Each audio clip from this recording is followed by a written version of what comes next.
তো আসসালামু আলাইকুম ফ্রেন্ড, তোমরা সবাই কেমন আছো? আশা করছি তোমরা সবাই ভালো আছো, আমিও অনেক ভালো আছি তোমাদের দোয়া আশীর্বাদে। তো আজকে আমাদের বাড়ি কারা আসছে চলো দেখতে থাকি। তো অনেকে আসে, তো ব্লগটা দেখতে থাকো তাহলে বুঝতে পারবে। তো ফ্রেন্ড, আজকে আমাদের বাড়ি আসছে অনেক স্পেশাল মানুষ। তো কারা আসে চলো দেখতে থাকো। হ্যাঁ, তো স্পেশাল মানুষগুলোই হলো আমার মায়ের বেস্ট ফ্রেন্ড, আর এটা হলো আমার মায়ের বেস্ট ফ্রেন্ডের মেয়ে, মানে আমার কিউট দিদি। আমার থেকে বয়সে বড় হলেও দেখে মনে হবে না, কারণ মানে আমাদের দুজনের মধ্যে এতটাই ফ্রেন্ডশিপ হয়ে গেছে যে কেউ বুঝতেই পারবে না যে দিদিটা আমার থেকে বয়সে বড়। তো আমরা আজকে ঘুরতে গেছিলাম আমাদের পাশেই ওপেন হওয়া একটা নতুন পার্কে। তো আমরা অনেকেই গেছিলাম, আমার মা গেছিলো, মানে আমার ভাই গেছিলো, আমার কাকি গেছিলো, আমার একটা বোনও গেছিলো, আর আম্মুর বেস্ট ফ্রেন্ড আর আম্মুর বেস্ট ফ্রেন্ডের মেয়ে। তো আমরা ওখানে অনেক মজা করেছিলাম, অনেক আনন্দ করেছিলাম। তো আর এই বনুটা গেছিলো, তো এই বনুটা আমাদের বাড়ি এসেছিলো। তো আমরা এই কজনই গেছিলাম ওখানে। তো ওখানে আমরা গেছিলাম ফার্স্টে একটা পাখিরালয় মতো, মানে ওখানে পায়রা ছিল, আর একটা পাখি ছিল, এই পাখিটা কি আমি চিনতেই পারছিলাম না। তারপর ওখান থেকে গেছিলাম যেই সাইডটা তাজমহল হচ্ছে। তো তোমাদের আগের ভিডিওতে আমি তাজমহলটা দেখাইনি, কারণ এখনও রেডি হয়নি। তো রেডি হলে আবার তোমাদের অন্যদিন দেখাবো। তো আমার দিদিও কিন্তু ভিডিও বানায় ইউটিউবে। তো দিদির ইউটিউব চ্যানেলের নাম হলো বৃষ্টি ভ্লগস, তোমরা গিয়ে একটু সাবস্ক্রাইব করে দাও।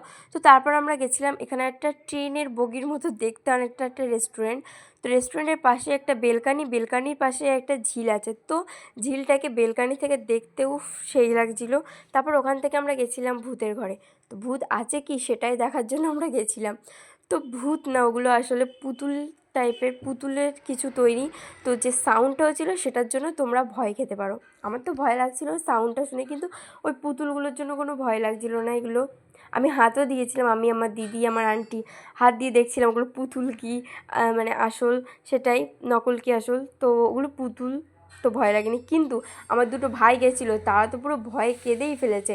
মানে ওরা মানে ওরা বলছে খালি বেরিয়ে যাবো বেরিয়ে যাবো, আমার ভয় লাগছে এরকম। আমার ভাই তো বলছে আমার দমের কষ্ট হচ্ছে। তো ওখান থেকে আমরা বেরিয়ে গেছিলাম হচ্ছে বোট চড়তে। তো বোর্ডে আমরা মানে অনেক মজা করেছি, মানে অনেকক্ষণ ধরে চেপেছিলাম।